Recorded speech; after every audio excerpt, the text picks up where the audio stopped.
is going down and the week is here. Save my soul. I can feel it coming, troubles in the... Hello, everybody. I'm Larry Ridley, and this is Madden 17 on EA Sports. The race is on for playoff spots, and a look now on how things are shaping up in the NFC. These teams battling for the best possible seeds as we head toward Wild Card Weekend.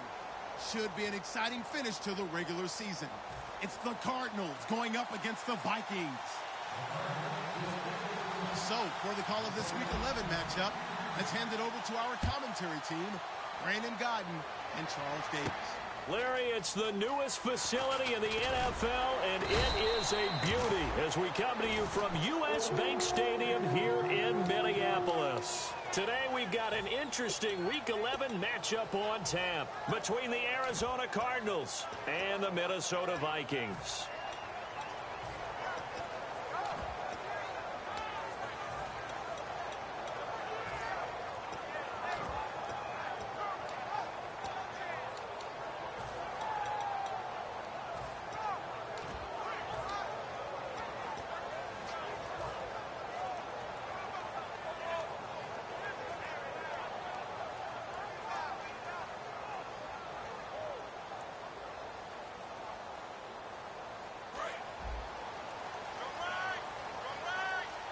They come out 5 wide, 3 of them to the right side. They just do get the play off. Now Bridgewater. And incomplete to open things up. Michael Pruitt, the big tight end, is intended receiver. And it'll be 2nd and 10. The starters now on offense. And Stephon Diggs, our first chance to see him today. Brandon, remember we had this conversation about how highly recruited he was in high school. Didn't quite live up to it in college due to some injuries. But, boy, as he hit the NFL like a bomb. Stephon Diggs, a crafty, mature route runner who can go the distance. A first carry now for Adrian Peterson. Give him 4 on the ground there. They're now left with 3rd and 6. And here is the Cardinal defense. Deion Buchanan was drafted as a safety, but makes many of his plays as a linebacker in their scheme.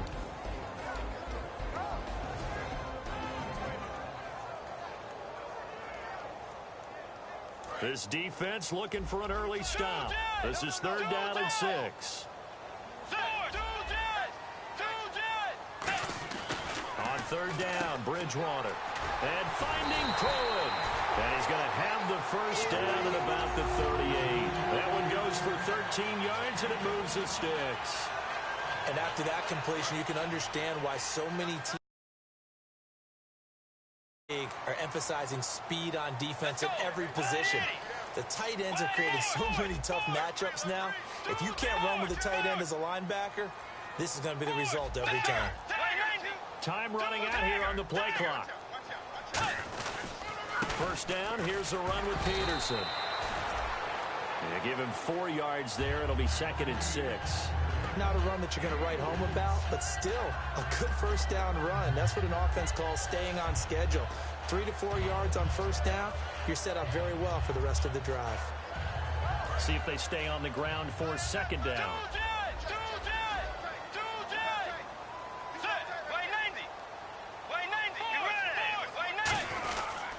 Again, Peterson. And he'll get it into enemy territory just across midfield at the 49. It's a 9-yard gain, and it keeps the drive moving. That run is what defenses don't like about dealing with Adrian Peterson. His ability to drop a shoulder and run through contact. And he's amazing at keeping those strong legs going, isn't he? For him, no run is ever truly over. I mean, he's actually not even convinced that when they blow the whistle, he's actually down. That's how he finishes runs in a big way. And a new set of downs here after picking up the first on the ground.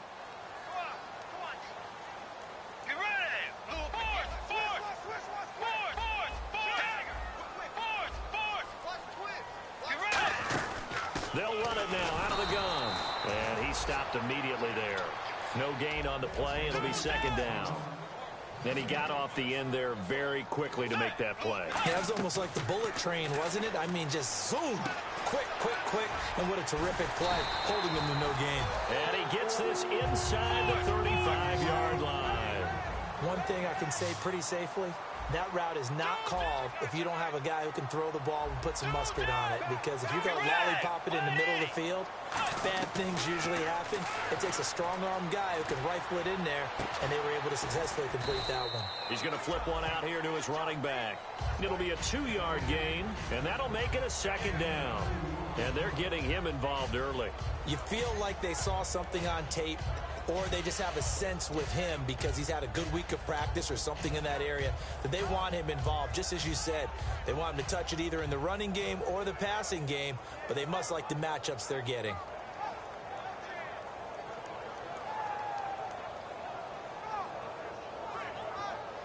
Clock rolling as we hit the midway point of this first quarter. 2nd down, Bridgewater. And he takes a shot on the release as this will be incomplete. They were looking for Johnson that time, and that'll make it 3rd down. It's a tried-and-true formula, and I don't think it'll change for as long as we play football. If someone's trying to throw the ball and you can put pressure on them and make it tough, that's only going to help your defense. Yeah, he's since being hurried. He got rid of it before taking the hit, but incomplete. Play number 9 now on this pretty long opening drive. But this is 3rd down. And it looks like we've got a dime set here defensively. 6 DBs in the game. Bridgewater. This is Johnson. He's got it. And he's taken down, but not before reaching the 10-yard line. And the pocket's been protected pretty good here so far on the opening drive. We always talk about confidence in runners and catchers and quarterbacks. How about the protection detail? They're not allowing anyone near the guy throwing the football. On 1st and 10, Bridgewater. And he'll get into the end zone. Touchdown, Minnesota. Stephon Diggs, his 5th touchdown now on the year. And the Vikings take the ball down the field and score on their opening drive. And his kick is right through.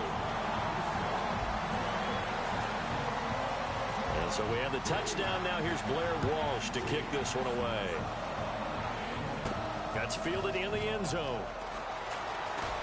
And he's able to get it across the 20, but not by much, as he's marked down at the 21-yard line.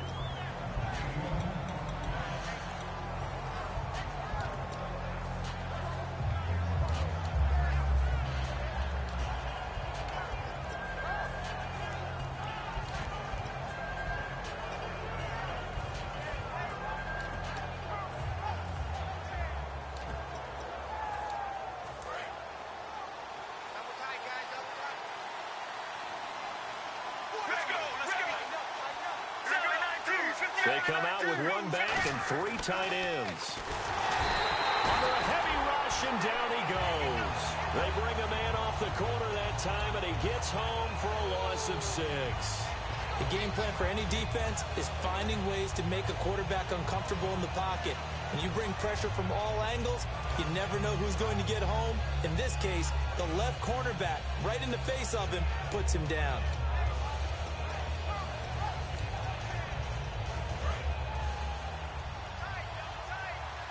And some changes here as the D-line separates some.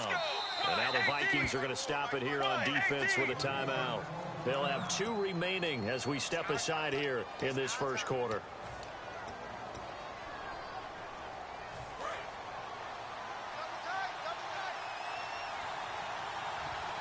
And on the outside, they're playing press coverage.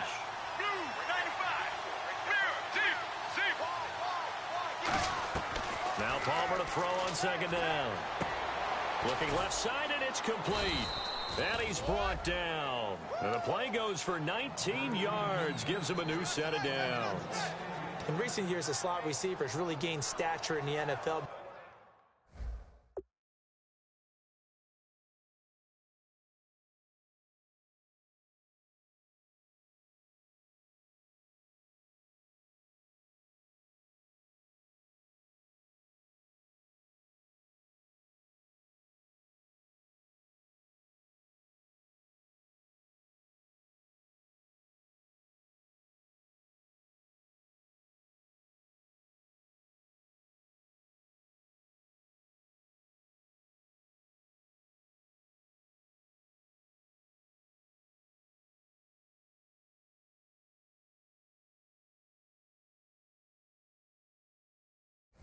because they can do so many things.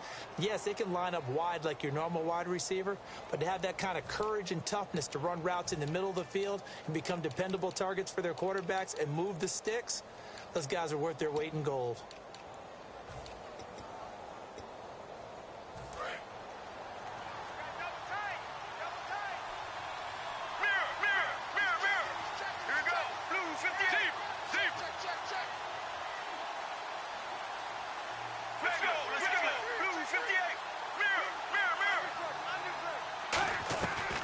First and 10, it's Palmer going for the deep ball.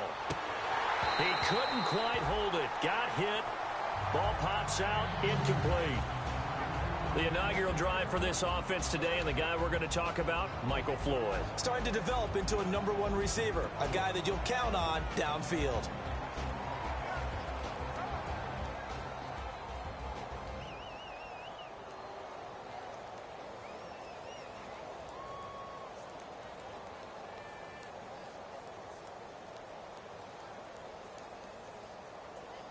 Offense still needing 10 yards. Second down.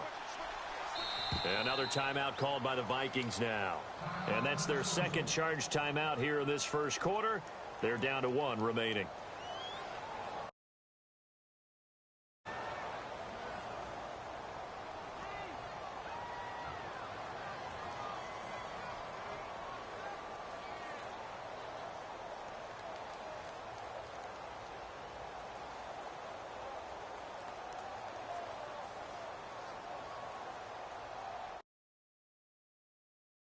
Complete on first. Let's see what second down has in store.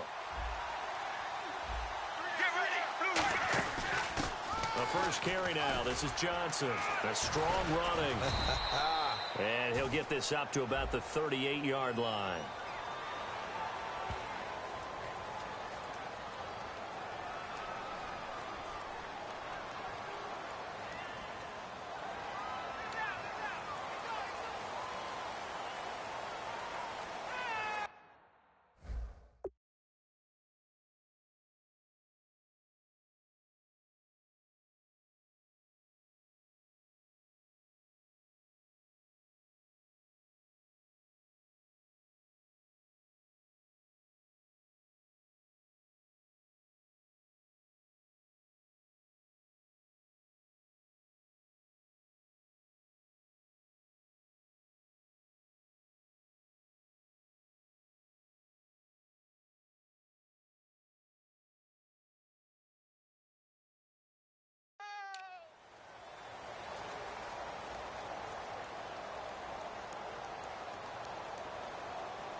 On second down, here's Palmer. And that is incomplete. The tight end, Jermaine Gresham, the intended receiver. And they're going to be staring at a 3rd and long here. And a look at the Vikings defensive unit. Xavier Rhodes is a cornerback who does not mind being physical. Whether he's covering passes or coming up in the run game, he's going to be there to make an impact.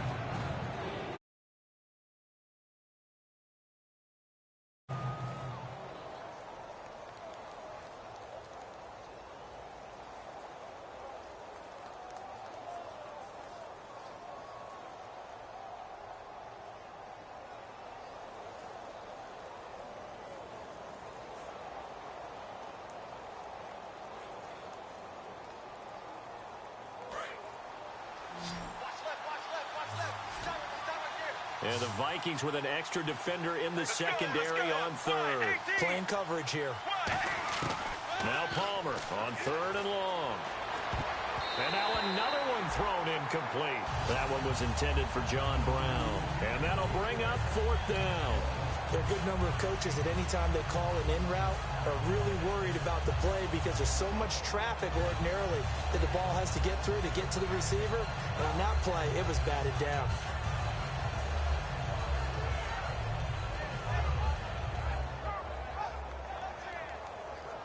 Now on fourth down, here's Drew Butler in punt formation.